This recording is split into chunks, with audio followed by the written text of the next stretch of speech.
It's the radio guy, Mike Prince. Welcome to the Football Friday edition. Of course, we come to you each and every day right here at the Open Mic Broadcast Network. Our social media handles, Instagram, Facebook, and Twitter, all at The Mike Prince Show. The YouTube channel, Open Mic Broadcast Network. Our website is obnradio.com. And our 24-hour dial-in message line, 713-570-6736. And without any further delay, we're going to jump right into today's episode.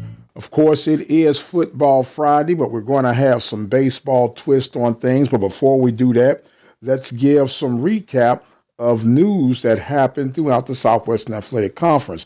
Once again, we want to give a congratulations to Dr. Charles McClellan, who got the 5-year extension from the powers that be to continue on moving forward as the commissioner of the Southwestern Athletic Conference. It has also been announced that July 16th, 2020, the SWAC Media Day will be held in Atlanta, Georgia. So it'll be a new twist on things. Hopefully we'll get a chance to catch up with the commissioner to figure out what brought about the decision of moving the Media Day to Atlanta, Georgia. It has also been announced that the SWAC baseball tournament will be relocating from the Big Easy and headed to Jackson, Mississippi for the 2020 SWAC baseball tournament. Big baseball weekend throughout the Southwestern Athletic Conference season opener. The Texas Southern Tigers will be hosting the Arkansas Pine Bluff Golden Lions. Mississippi Valley will travel to Alabama A&M to start off their series. Grambling will be at UTSA. Alcorn State will be at Jackson State. Toledo will be at Alabama State. And the Southern Jaguars will be on the campus of Prairie View to take on the Prairie View A&M University Panthers. So big weekend for SWAC conference play. We also have a Red River Athletic Conference report, a historic meeting between Houston Tillerson and the Texas College Steers. We'll have Coach Happy Mason to explain more. Happy Mason, head baseball from Texas College, calling in to get a preview for the Red River Athletic Conference opening weekend, Texas College versus Houston Tillerson. Texas College last year actually clinched their first playoff berth to the Red River Conference in the past 8 seasons by sweeping Houston Tillerson at home during the 2019 season. First Red River Athletic Conference game ever to be played at Woodard Park in North Island. This is our first season there at the new baseball stadium, so it's going to be an exciting weekend. We host a doubleheader starting at 12 noon. The conference series finale is at 12 noon Saturday. However, that is not the end of the weekend for the Texas College Steers. We have another doubleheader on Sunday versus Calumet St. Joe out of Indiana, and then we have another single 9 with them on Monday. So that's 6 games in 4 days. I will be calling you back on Monday, giving you an outcome on all of it. Thank you, and have a blessed day. And that was the baseball report here on this Football Friday episode of the Mike Prince Show. We couldn't have a Football Friday without some football information. We'll now hear the Southland report from our very own Rob Butler. Hi, this is Rob Butler with the Southland Report. It still feels like winter, but several schools in the conference have started spring football this week. Former McNeese assistant coach Wayne Cordova has taken a position at Lamar, defensive backs coach. Former Kentucky quarterback Walker Wood has signed with McNeese. He'll have 2 years of eligibility remaining, and it looks like he'll be Cody Ogeron's backup, but we'll see what develops. Several additions to the McNeese football staff this week. Jonathan Legman is the new defensive line coach. Kelsey Lewis is the new director of football operations, and Chris Truax is the new offensive line coach. Quick stat to throw out at you. The Incarnate Word defense forced 17 interceptions last season, finishing first in the Southland Conference and 7th nationally. Amazingly, the linebackers took over half those kicks with 9 as a position group. HBU senior defensive end Andre Walker has been chosen as one of 2 STS Athletic Directors Association Scholar Athletes of the Year, earning a $5,000 postgraduate scholarship. Walker, who has a 3.69 GPA as a biochemistry and molecular biology major, was one of 10 finalists for the award. He's currently training and being evaluated for the NFL draft in April. And that's Rob Butler, Open Mic Broadcast Network, with your Southland Report. You hold right on. We still got a lot more to come. We've been telling you all week you had a very special guest for our Football Friday. I'm still going to keep you holding on just a little bit longer. We'll take a break and we'll be right back to conclude this week's Football Friday edition. You're listening to the Open Mic Broadcast Network, the voice of student athletics. We'd like to recognize sponsors.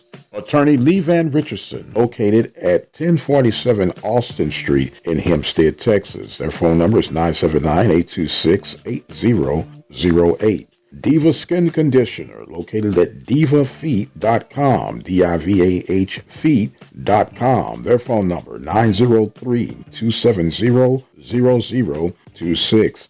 Prairie View Athletic Club, serving student athletes since 1986. Their phone number is 936-857-5817. Temple of Refuge Ministries, located in Prairie View, Texas, at 45372 Old Highway 290. Brazos Valley Schools Credit Union, several locations to serve you. Katy, Rosenberg, Brenham, Bryan, College Station, and Waller, Texas. Their phone numbers, toll-free, 855-391-2149. If you or your business would like to be a part of the sponsorship team here at the Open Mic Broadcast Network, contact us at 832-213-8824. As occasionally we do a Where Are They Now, and today we are blessed to have an honored guest amongst us, and I'm going to just jump straight into it. I'm going to present to some and introduce to others none other than the legendary coach himself, Rick COMEGY. How you doing, sir, and welcome to the show. I'm doing great and glad to be on the show this morning. Yes, sir. We're glad to have you on board. Needless to say, your legacy and your work speaks for itself. But for those who are unfamiliar, and I find that hard to imagine, but there are some who are out there, some younger listeners, who are unfamiliar with who Rick COMEGY is. Why don't you give us a little brief introductory, and we'll go from there. Well, I don't know how far you want me to go back as far as introductory is concerned, but I coaching football, over 30 years, and had a chance to coach with some great men. One being Billy Joe down at Central State University, another Fred Dunlap up at Tuskegee, and guys like that who I had a chance to work with. I worked with a lot of guys, learned from a lot of people, and got a chance to come to Jackson State and make great coaches and some great players, and also Mississippi Valley State. I was very fortunate to meet some great players and coach at Mississippi Valley State. So, I've been blessed. I've been blessed with having the opportunity to learn from some of the best, and Bill Hayes, and just watching Bill Hayes and some of the guys that been inducted into the Black College Hall of Fame. I had a chance just to watch and observe some of the things that they've done, and took some chapters out of each page and try to put my own together, and just love kids, love being out there, love being on the field, love being out in the sun, love being at, it's just a great honor to be able to coach so many people, that I have over the years.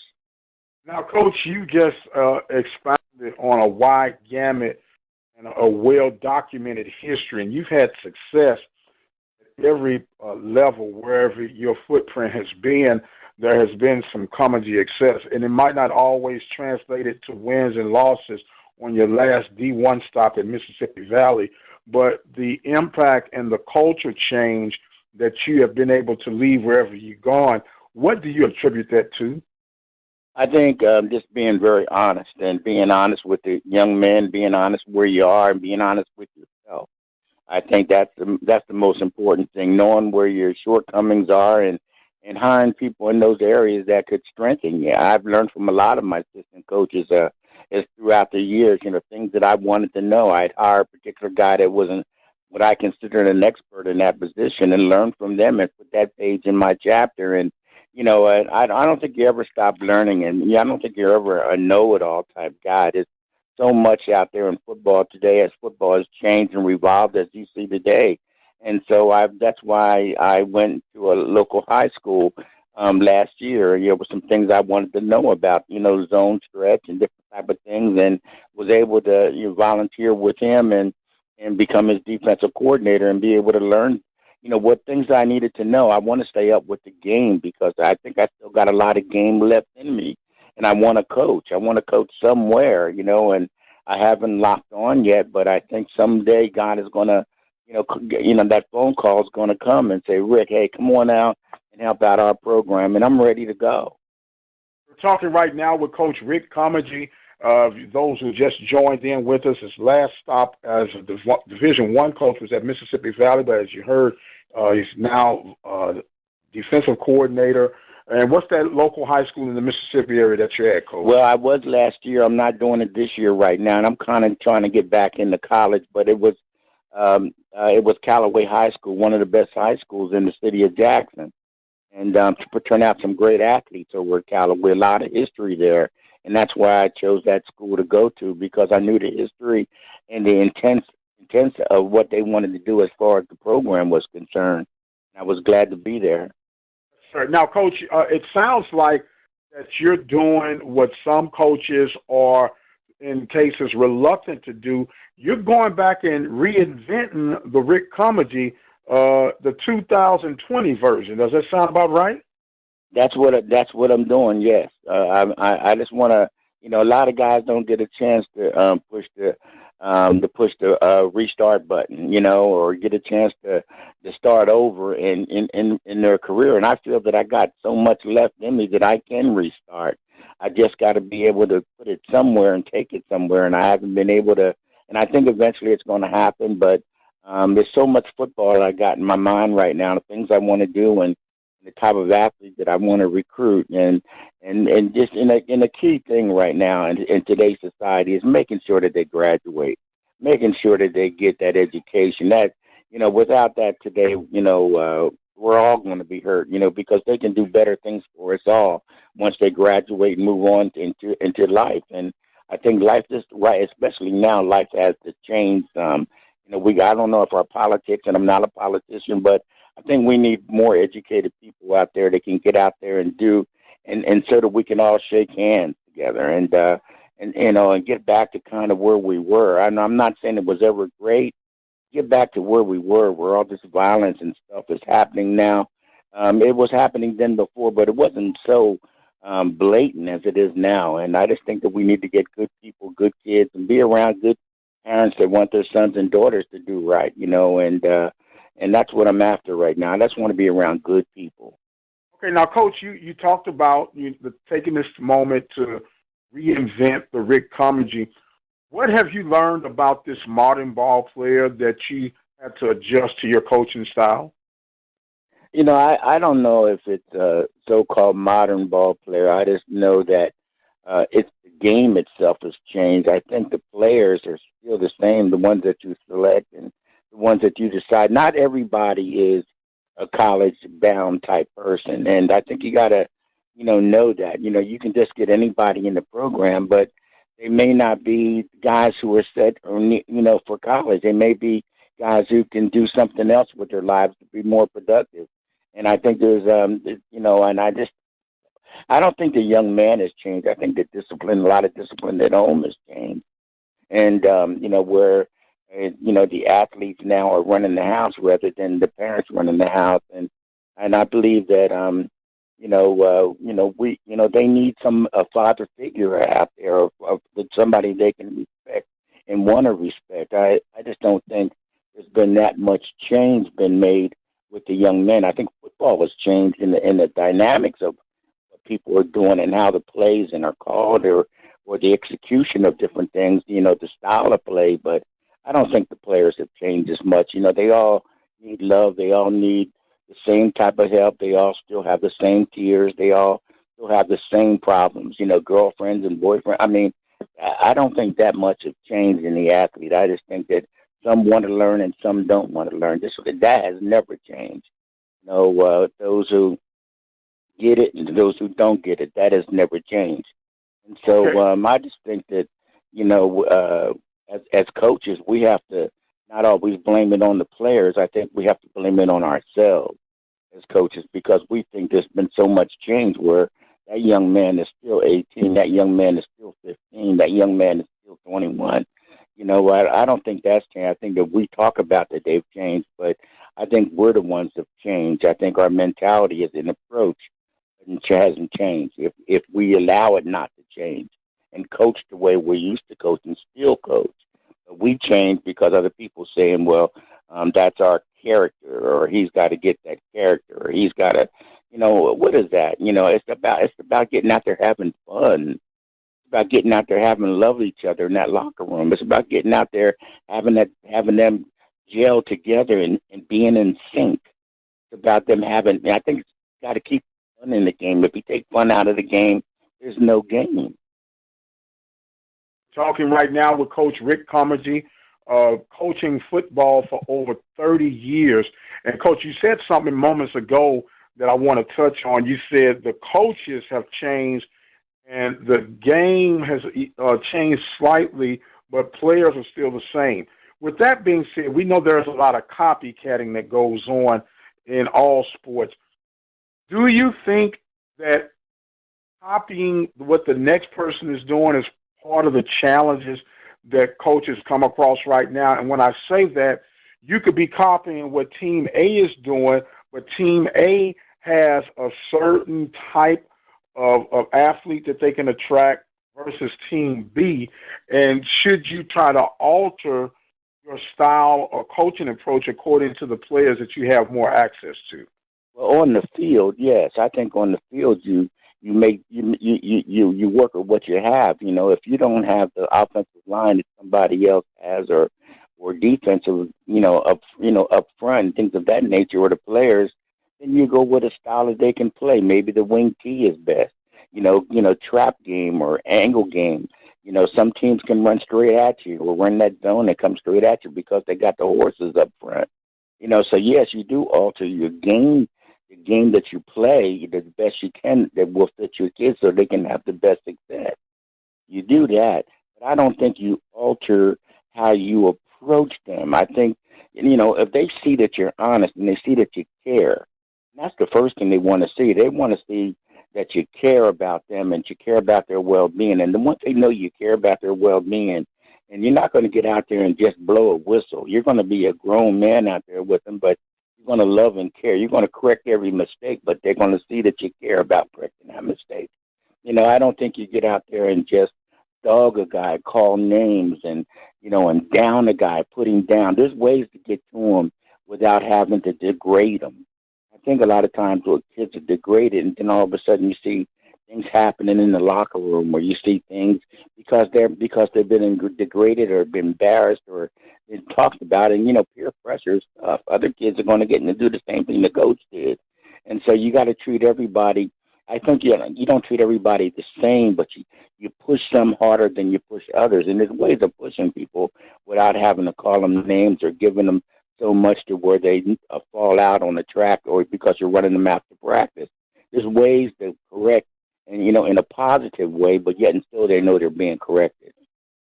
Once again, we're talking with Rick Comedy, football coach and legend. Right now in Mississippi, but Coach, you have the good fortunes of being up the coastal line, down in the South. Is there a place that you prefer to coach, or just all football is created equal? Well, I like down in the Mississippi area, down south. I think the weather's been good and conducive to what I like to do. I did apply for a job up north. In Ohio area, but I thought I was a good candidate for that, but it didn't work. And, God has a place for me, and I don't know where it is, and that's why I don't get down when I lose out on something. I think that people think because I got a little gray hair on top of my head that Rick can't get it, but I can get it. I'm ready.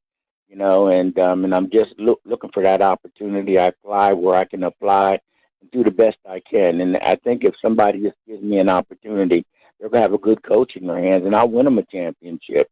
I just need a chance. Coach, some people could be intimidated with the legend of the man. Are you saying that you would like to be on a staff, or you would like to be the head coach of a staff? Well, right now that would have to be considered, where to be on a coach as a staff at. If it's a situation that's good for me to be on the staff at a particular, I'll take that and do what I have to do. That's why, I didn't mind volunteering to be a defensive coordinator at the high school. So I'm not tied up with titles. That's not a big issue with me. I just love coaching football. I love being around young people. I love teaching technique. I love analyzing film. I love the game itself, and I'm enthusiastic about the game. And as a college coach, would I prefer that? Yeah, I would prefer being a college coach. But right at this moment, I just want to get involved and be involved with something. Sitting around just doesn't appetize me. Doesn't give me what I'm looking for.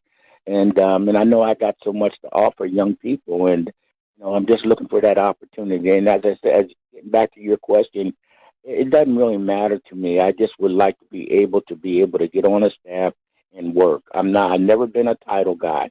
I've always worked as hard as my assistants. I've never, threw my title on to somebody, even though I was athletic director at Tuskegee at one point for 10 years. I never wanted to go in there. I think a lot of times, the things that I've accomplished and did in my life may intimidate people. Well, he's got 10 years of being an athletic. If I wanted to be an athletic director, I would have stayed at Tuskegee. I want to be a football coach, and that's what I want to be. And I'm trying to, people got to understand that I'm a football coach. I'm really not an administrator, but I will do that also if you need my help to do that. Understood. So I can hear and feel the football all through your passion as you speak, Coach. And with that being said, are you saying there's a lot of gas left in the tank of the COMEGY train? Whole lot, lots of more. That's all right, Coach. Now, Coach, I want to give you an opportunity. You said that with your experience from places that you've gone, what's the one thing that you bring from each stop that you had along your coaching career that has made Rick COMEGY a better coach? I guess the one thing is I'm a good people's person. I've been able to observe and watch. I'm a good watcher first, and I'm a watcher of people. I enjoy I could sit on a park bench all day and watch people walk by and just observe, how they carry themselves. I guess that's the one thing that I've been able to draw good people around me and people that want to be successful and want to go out there and give you not just 100%, but 110%. I think that I'm good at noticing that. I'm a good recruiter. I'm good with parents because they trust me, and I don't think I've broke a promise to any parent yet. As far as their young men are concerned, and so, I just want to, I think that's what it is. I think that I'm a people's person. I love being around people, and I love young men love their parents. Yes, sir. That's pretty awesome right there. Now, let me ask you this question, Coach. Winning championships have always been apex moments in your coaching career. Other than a championship victory, what was one of your greatest fond and coaching memories, and which institution was it at? I guess, even though people look at it as a negative, I think young man we're down at I guess probably one of the ones against Alabama State. We were down, and we crossed the goal line. It was no seconds left on the clock, and the officials couldn't determine if he was over. No. If the guy got over or not. Alabama State was pushing into the end zone. Our linebacker hit him, Nobody could determine if the back was over. So everything kind of stops, like the world stood still. And we all waited for the call, and he didn't get in. The ball came out, and boy, everything broke crazy. I was at Tuskegee at the time, and we're playing Alabama State for Turkey Day Classic. And the world stood still, like you can hear everybody holding their breath on both sides. And all of a sudden, the official said he wasn't in. And you know what? And people were saying he was in, he was in. And when the newspaper came out the next day, showed that he had fumbled the ball right before he got in. And what a game that was. I mean, it was. We could have lost that game easily, and it was like you can hear the place explode, after they found out that the officials said no, and it was probably one of the biggest games of my life. It was. I had a lot of big games, but that one comes to memory first. Coach, that is awesome, man, and I thank you so much for sharing with us.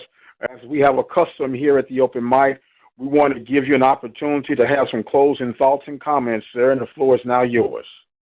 Well, I don't know how many closing comments I have, but I just want to share with you that I really appreciate you taking this time to speak with me, and if anybody out there needs a good coach, Rick Comedy's ready to roll, and I've been ready for the last couple of years, and I'm well schooled on what's going on now in the game, and I just want to get out there and prove to someone that I can be loyal, just as loyal on the staff as an assistant coach can be, and I don't mind that loyalty. I was brought up on being loyal with Billy Joe at Central State, at Tuskegee. I was brought up that way. I never was, titles never were big to me. I just want to coach football, and if somebody would give me that opportunity, that will truly, truly show them that they had a good coach on their hands.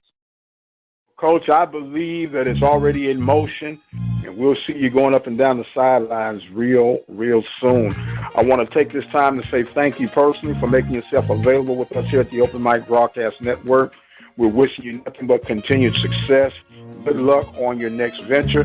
And let's do this, Coach. When you do land, let's get together and let's talk about it some more. That would be great. I truly appreciate it. All right, Coach Rick Comeggy, legendary coach, awaiting an opportunity. Will it be you or will it be you? I am the radio guy, Dr. Mike Prince. I want to thank you guys so much for joining us. Don't forget to follow us on our social media handle on Instagram, Facebook, and Twitter at The Mike Prince Show. And the YouTube channel is the Open Mic Broadcast Network. And until the next time, you guys be blessed, and we'll see you on the other side.